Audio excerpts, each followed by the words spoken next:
nation primary. And what the wonderful thing is I am not standing alone. I am so excited to have people like these incredible state leaders behind me that have endorsed me. In fact, I'm so excited that of all the candidates in this race, when it comes to local leaders, local electeds, that we lead the entire field in people who have their trust placed into them by Granite Staters, that I lead in all endorsements in this campaign field.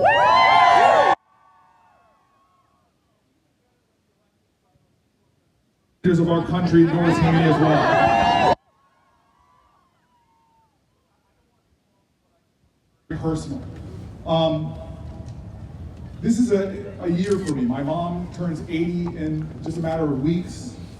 And when I started my career, leaving my local offices and going on to the national level as a United States Senator, 6 days before I was elected to be a United States Senator, my father passed away. And he died of Parkinson's in 2013, in October of that year. And I'll never forget my mom and I affirming the truth. What we all know is that death can end a life, but it cannot end a love. We are all here because that spirit of our nation, the love, patriotism is love of country. You cannot love your country unless you love your fellow countrymen and women. That spirit of love is what still warms us of those who've passed away. And so this is a moment for me that my dad would have loved. My dad was not impressed with much in my life. He grew up a single mom in the South. He used to always say to me, boy, I was so poor I couldn't afford to be poor. I was just po, P-O. I couldn't afford to. My dad was not impressed with all the trappings. You know, I went to Stanford and Oxford, Yale, Rhodes Scholar. My dad was like, boy, you got more degrees in the month of July, but you ain't hot. What impressed my dad was not the degrees that you get, it's about the service you give. Because my dad loved people. And he knew that he got to where he is because of what he called a conspiracy of love. Of Americans who may not have intellectually processed it, but that are living the best of who we are. That even our founders, with all of their imperfections, writing the most vaunted documents in human history, our founding documents that were still, though, saturated with a lot of the bigotries and the hatred of the time. Women were denied equal citizenship. Native Americans were referred to as savages. But they wrote documents that were aspirational.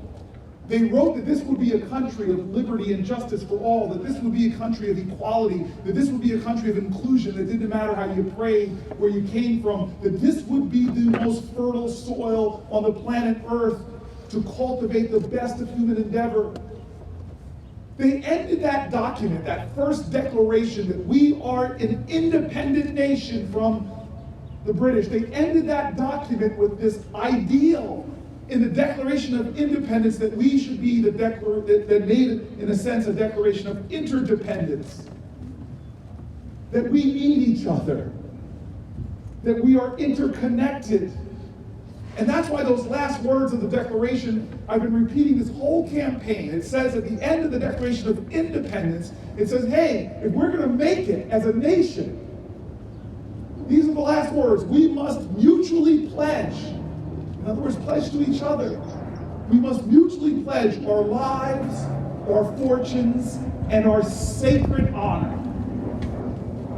This election is not a referendum on one guy in one office who betrays that word, that ideal of honor on a regular basis in his lies, in his demeaning, in his degrading, in his attacking other Americans.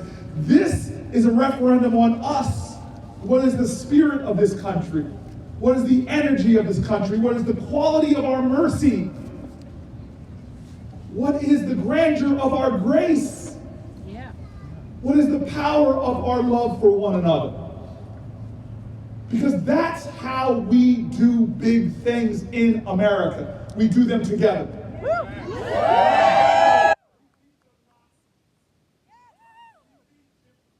When the Russians, that's nice, but we're going to the moon together. Hidden figures. We love you. We're at the table. We're the best in America when we see the dignity and the glory and the grace and the beauty of each and every one of us. Whether you're from Appalachia or from the Bay Area, whether you're from Patterson or Portsmouth, we are one nation under God. And that's why I want to just end with this admonitions of my dad on a day that he would have loved. I mean, he would have just been out here talking to all of you all, telling his tall tales. He would have told you, oh, I grew up in a hardship. My dad, I never wanted to go to Hendersonville when I was really young because it scared me because the weather there seemed so bad. My dad's like, son, we had hail the size of golf balls. But that was when I was really young. The older I got, the hail got bigger. Soon it was baseballs, then it was beach balls. Then son, we had Cadillac-sized hail falling from the sky. One of these days, I said to him one time, my dad, it was just too far. He's like, son, let me tell you about when the tsunami hit my town. My dad, he grew up in the mountains of North Carolina. He's like, don't disrespect me, boy. It happened a long time ago, before the internet. You can't look it up, but it happened. So my dad had this painful story. You want to know why I tell so many dad jokes in this campaign? It's because of my dad. And so he had this painful story that I just want to share with you. And then let's go get warm. He told this story about being in a class, and it was a school day, and a new teacher came in, and the kids were sitting in the classroom, and he says, class, I want to teach you all about self-esteem. And the kids just looked and were wondering what she was going to say next. She goes, well, I want to know who thinks they're dumb in this classroom. If you think you're stupid, stand up. Let's talk about self-esteem, having confidence. Nobody moved, but she stood there and looked impatient. She goes, come on. If you think you're dumb, if you think you're stupid, stand up. And nobody moved. She stood there looking really frustrated. So my dad said he pushed his chair back and stood up proudly. And the teacher, my father said, the teacher looked at him and said, Mr. Booker, boy, what's wrong with you? You think you're dumb? You think you're stupid?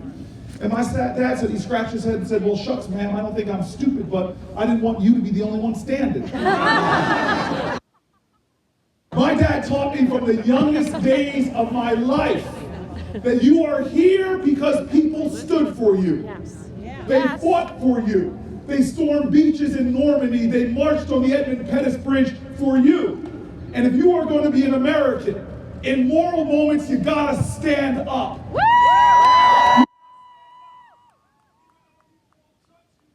Or you gotta stand up through criticism and attacks. You gotta stand up because you are here because the people that stood. And the thing that's going to make me most proud of you, boy, is not when you stand up for yourself, but when you stand up for other people, because that's what is.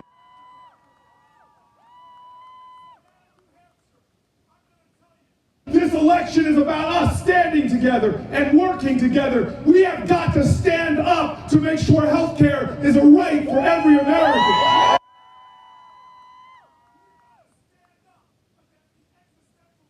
Climate change, because that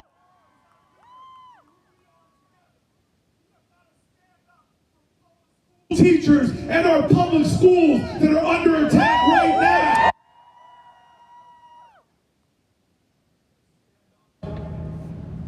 Stop the violence in our country.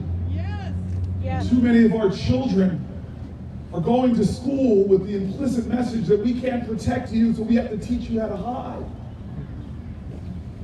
This is a moment that America cannot be divided any longer. I am running for president because I believe we need a revival of civic grace. We need an affirmation in this nation that the lines that divide us are nowhere near as strong as the ties that bind us. I am running for president because we need a more courageous empathy. I am running for president because I know that when we stand together and work together and love one another, our problems are small in comparison to the collective strength of a country that stands for justice, that stands for peace, that stands for equality, that stands for each other.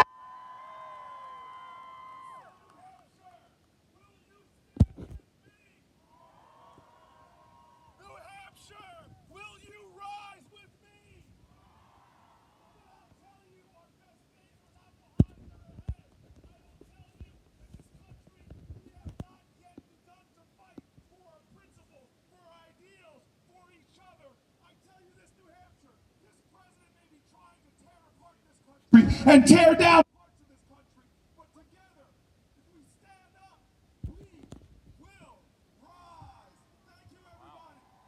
Thank you, New Hampshire. Thank you. Thank you.